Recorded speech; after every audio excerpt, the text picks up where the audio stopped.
श्री स्वामी समर्थ। स्वागत आहे तुमचं माझ्या YouTube चॅनल मध्ये। आजचा दिवस तुम्हाला खूप छान सुख समाधानाचा जावो ही स्वामींच्या चरणी प्रार्थना करते आणि आज या नवीन व्हिडिओला सुरुवात करते। तर बघा मित्रमैत्रिणींनो, 30 एप्रिल वार रविवार आणि या दिवशी आलेली आहे अक्षय तृतीया। तर अक्षय तृतीया ही वैशाख महिन्याच्या शुक्ल पक्षाच्या 3ऱ्या दिवशी साजरी केली जात असते। अक्षय तृतीयेच्या दिवशी आपल्याला आपल्या घरातील मुलांच्या प्रगतीसाठी, मुलांच्या कल्याणासाठी, त्यांच्या जीवनातील जे काही दोष आहेत, अडचणी आहेत, विघ्ने आहेत तर ते दूर करण्यासाठी अतिशय अत्यंत प्रभावशाली असा एक उपाय करायचा आहे। आपल्याला फक्त हा जो एक दिवा आहे तर तो आपल्या मुलांच्या प्रगतीसाठी लावायचा आहे। हा दिवा कशा पद्धतीने लावायचा आहे, कोणत्या वेळेमध्ये लावायचा आहे, दिव्यामध्ये कोणता दिवा आपल्याला लावायचा आहे याविषयीची संपूर्ण माहिती आजच्या या नवीन व्हिडिओमध्ये मी तुमच्या बरोबर शेअर करणार आहे। त्यामुळे तुम्ही हा व्हिडिओ स्किप न करता शेवटपर्यंत नक्की बघा। चॅनलवरती तुम्ही जर हा व्हिडिओ पहिल्यांदा बघत असाल तर चॅनलला आवर्जून सबस्क्राइब करा आणि असेच नवनवीन माहितीपूर्ण व्हिडिओ बघण्यासाठी समोरील बेल आयकॉनलाही प्रेस करा। कारण अक्षय तृतीया हा सण 3.5 मुहूर्तांपैकी एक मुहूर्त मानला जातो आणि हा दिवस आपल्या हिंदू धर्मामध्ये अतिशय अत्यंत खूप खास, शुभ आणि महत्त्वाचा समजला जात असतो। अक्षय तृतीयेचा दिवस वैशाख महिन्याच्या शुक्ल पक्षातील तृतीयेला साजरा केला जातो। या दिवशी कोणतेही केलेले शुभ कार्य हे अक्षय म्हणजेच अविनाशी मानले जातात। त्याचबरोबर भगवान विष्णू देवांच्या 6व्या अवताराचं रूप असलेले परशुरामाचा जन्म याच दिवशी झाला असल्याने परशुराम जयंती या दिवशी साजरी केली जाते। या दिवशी गंगा नदी ही पृथ्वीवरती सर्वात प्रथम अवतरली होती। या दिवशी श्रीकृष्णाने पांडवांना अक्षय पात्र भेट म्हणून दिलं होतं। अशा अनेक कथा अक्षय तृतीयेच्या आपल्याला आढळून येत असतात। या दिवशी सोने चांदी खरेदी करण्याला अत्यंत विशेष महत्त्व दिलं जातं। परंतु आताचे सोन्याचे भाव जे आहेत तर ते गगनाला भिडलेले आहेत आणि प्रत्येकांना सोनं चांदी खरेदी करणं तितकं शक्य होत नाही।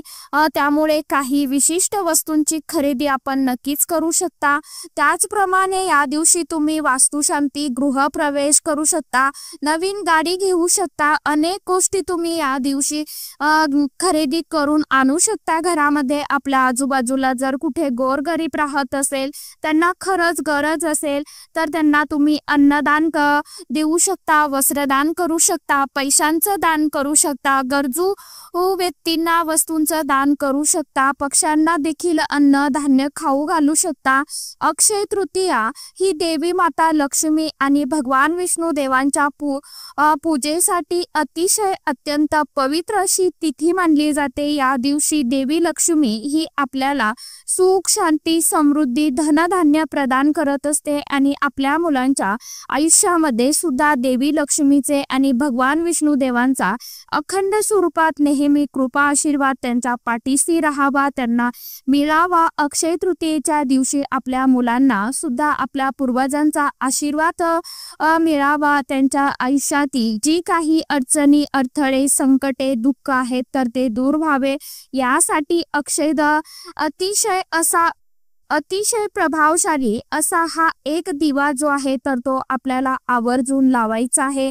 ज्या प्रकारे आपल्याला अंधारातून प्रकाशाकडे नेण्याचं काम दिवा करत असतो, त्याच पद्धतीने आपल्या मुलांच्या जीवनामध्ये सुद्धा हा प्रकाश पडावा, त्यांच्या आयुष्याचं सोनं व्हावं, त्यांच्या अडचणी कायमच्या संपून जाव्या, अभ्यासामध्ये, नोकरीमध्ये त्यांना भरभरून यश मिळावं, जीवनामध्ये जे काही दुःख, संकटे येत आहेत तर ते सर्व नष्ट व्हावे यासाठी आपल्याला हा जो दिवा आहे तर तो लावायचा आहे।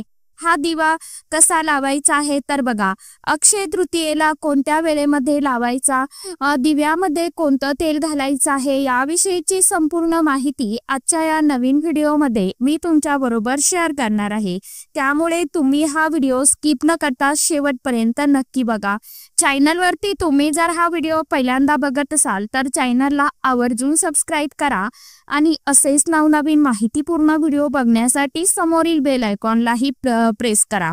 आताच्या सध्याच्या या धावपळीच्या जीवनामध्ये प्रत्येक आईला किंवा वडिलांना वाटत असतं की माझा मुलगा मुलगी ही कोणत्याही क्षेत्रामध्ये कुठेही मागे राहता कामा नये. मग तो अभ्यास असेल, नोकरी असेल किंवा इतर कोणतंही क्षेत्र असू शकतं. मग त्यामध्ये त्यांना भरपूर यश मिळावं. त्याचबरोबर मुलगा मुलगी घराच्या बाहेर पडलेली असेल तर ती सुखरूप घरी यावी, तिच्यावरती कोणतंही विघ्न संकट येऊ नये किंवा मुलावरती येऊ नये, असे अनेक प्रकारची काळजी आईवडिलांना, प्रत्येक आईवडिलांना वाटत असते, अगदी तुमच्यापासून ते माझ्यापर्यंत.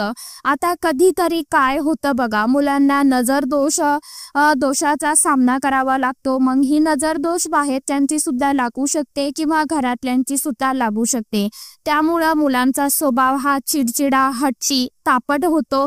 मुलांचं अभ्यासामध्ये लक्ष लागत नाही. काही वेळा तुम्ही असं सुद्धा बघितलं असेल की काही मुलं खूप हुशार असतात आणि अभ्यासामध्ये परंतु अचानकच त्यांचं अभ्यासातलं लक्ष जे आहे तर ते विचलित झालेलं असतं. खूप उच्च प्रतीचं शिक्षण घेऊन सुद्धा मनासारखी नोकरी मिळत नाही किंवा पगार वाढ होत नाही, नोकरीमध्ये त्यांचं प्रमोशन होत नाही, लग्न जमण्यामध्ये, संतती प्राप्तीमध्ये अनेक अडचणी, अडथळे येतात.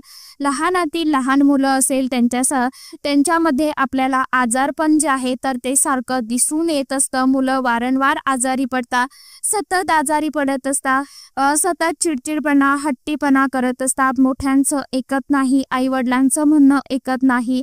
अशा ज्या अनेक समस्या आपल्या समोर आईवडिलांसमोर येत असतात. त्यासाठीच आपल्याला आपल्या ज्योतिषशास्त्रामध्ये आणि वास्तुशास्त्रामध्ये असे काही प्रभावशाली उपाय देखील सांगितले जातात. हे उपाय जर आपण पूर्ण श्रद्धेने आणि विश्वासाने केले तर नक्कीच त्या उपायांचा आपल्याला लाभ जो आहे तर तो होत असतो. तर अशा साध्या आणि सोप्या पद्धतीने आपल्याला हा जो एक उपाय आहे तर तो करायचा आहे. आपल्या मुलांसाठी हा जो एक दिवा आहे तर तो आवर्जून लावायचा आहे. आता हा दिवा कसा लावायचा आहे बघा, जर घरामध्ये आईला पिरियड्स असेल तर मग वडिलांनी हा दिवा लावला तरीही चालेल, काही अडचण नाही. फक्त सुतक वगैरे असेल तर मग तुम्हाला हा दिवा लावता येणार नाही. वयाची कोणतीही अट नाही इथे. कोणत्याही वयाच्या मुलांसाठी, मुलींसाठी तुम्ही हा जो दिवा आहे तर तो लावू शकता, काहीच अडचण नाही. त्याचप्रमाणे बघा, जर मुलं बाहेरगावी शिक्षणासाठी कुठे असतील तर मग हा उपाय कसा करायचा आहे ते देखील मी व्हिडिओमध्ये सांगणारच आहे.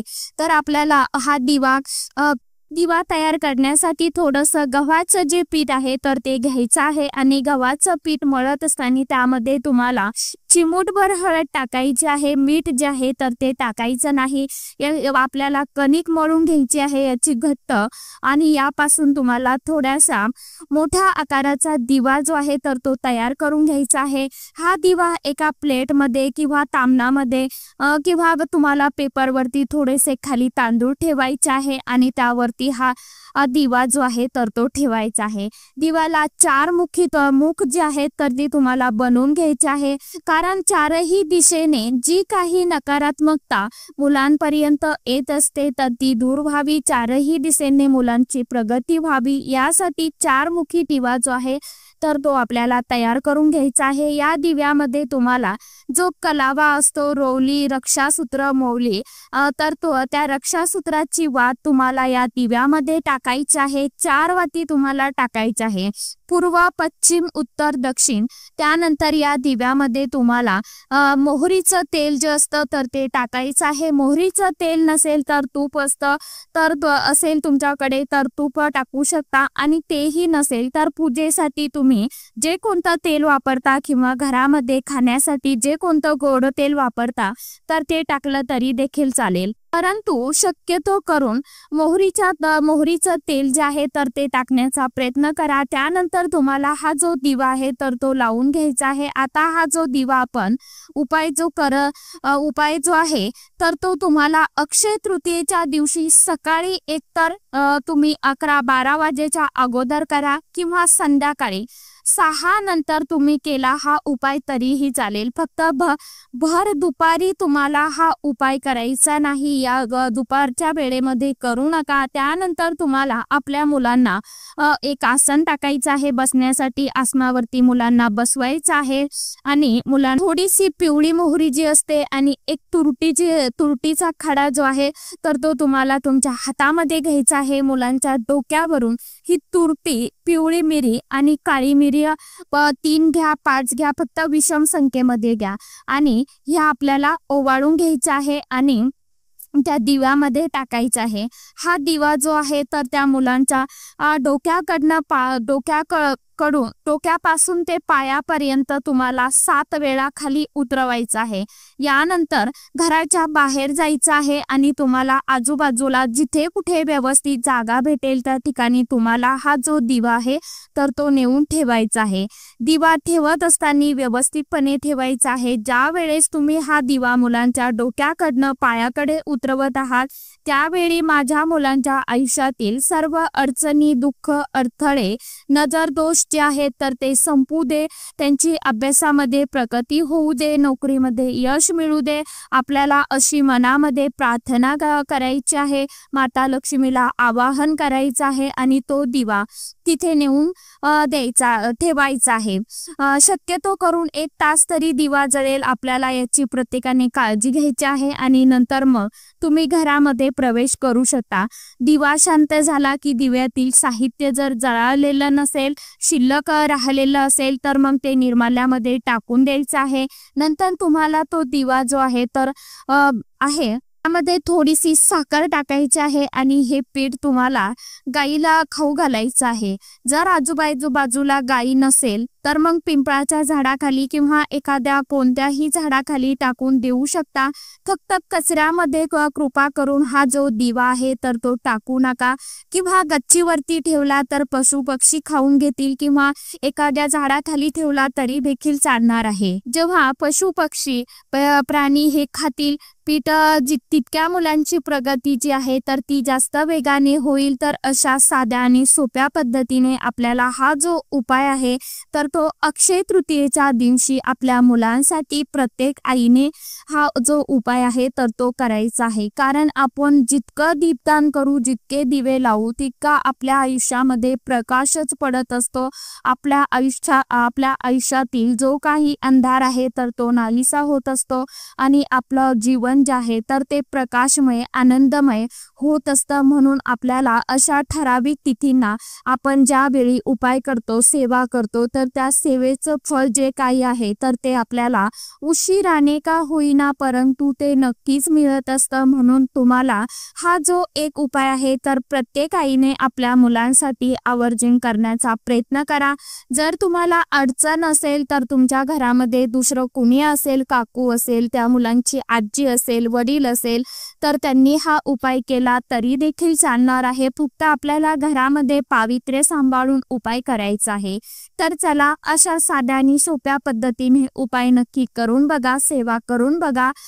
तर आजच्या व्हिडिओमध्ये इतकीच माहिती होती। कशी वाटली नक्की सांगा। व्हिडिओ आवडला तर चॅनलला आवर्जून लाईक, शेअर, सबस्क्राईब जरूर करा।